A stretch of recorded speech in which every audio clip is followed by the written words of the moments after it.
I believe that this conversation, I don't know where it's going to lead, but I do believe that this conversation has opened the door to sisterhood. Yes, it has.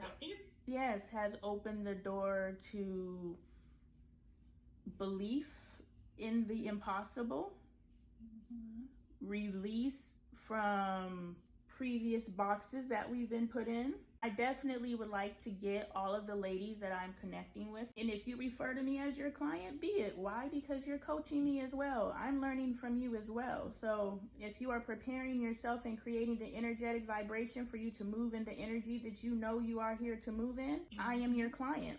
So that you can continue to grow in your identity and I can continue to grow in my identity. Yes. And I'm on board to agreeing to that agreement if you are. Yes, I am. Okay, so let's do it. Let's partner. And I would like to invite some other women that I have been working with into the fold. Absolutely. So that, and then we. Been my goal. Oh my goodness. And here it is. Me praying for it. Me praying for it. And coming. I knew it was coming.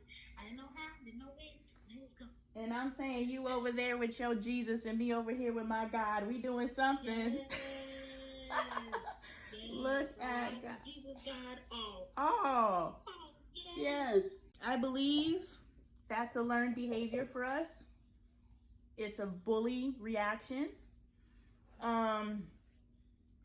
Fear of judgment and all those different things, because it's either judgment or envy, because last week we did does not envy. It's either envy or judgment or admiration. How are you going to manifest it? Because I am seeing something that is provoking an emotion in me. Now I get to determine, is this envy or is this admiration? And depending on that energy that I put on it, now I'm either looking up to you or I'm resenting you. And I want to pull you down instead of lift you up.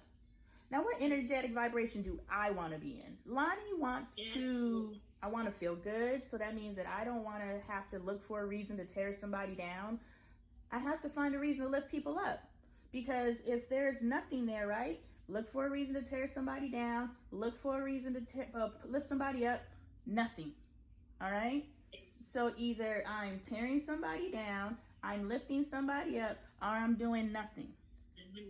Absolutely. And I don't want to do nothing. I don't want to tear somebody down, which means I have to push myself past the training to lift somebody up. Yep.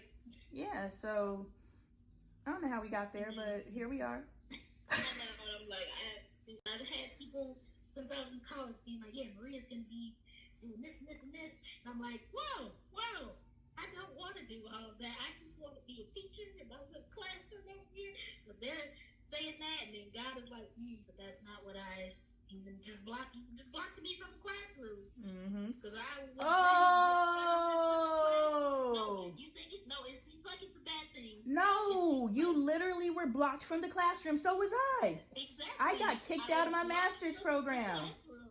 But I already knew that if I had ever gotten into the classroom, I would have never left. I would have been comfortable being right where I was. This is my story, Miss Maria. My little kid. Yes. And I would have not worried about anything else, despite what God was telling me I needed to do. So I was like, okay. I literally said I'm going in to be a sub so I don't abandon my kids. I'll be a teacher, but I can't be one because I'll be stuck. I will put those kids before me. Yes, and that's exactly what I did. And I burned myself to the ground for my babies. And I was like, I'm ready to take it again. It's going to be hard. So I was like, one, you can't sustain yourself like that. Burn yourself to the ground every year. No, but one. Two, just the way that they're doing it is not going to make the impact that I need you to make. I'm like, I've been given skills that not everyone has. Like that, great power comes great responsibility. I'm like, do I have the responsibility to use my powers for good, man? I think God's telling me you do.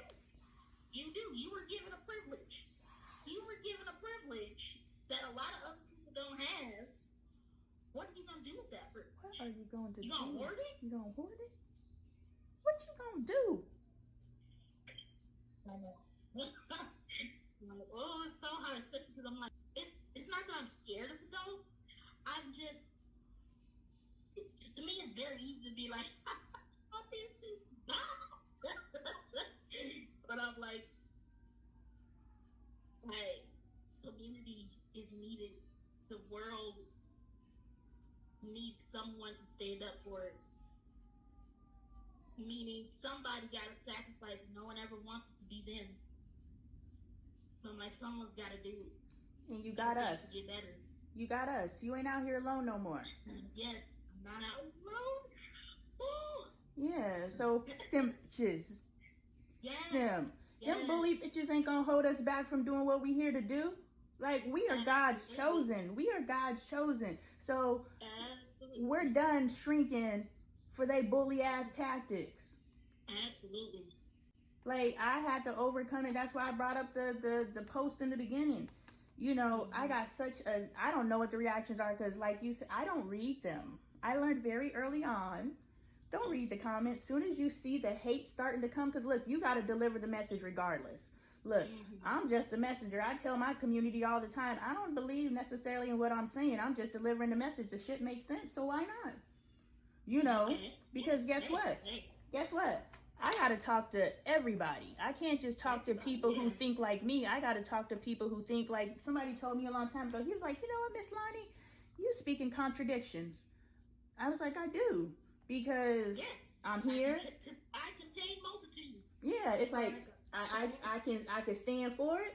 I can stand against it. I can see their perspective. I can see their perspective. And I keep going back. And it's just like, because I have to, the only way that we're going to unify is if we see each other's perspectives. And so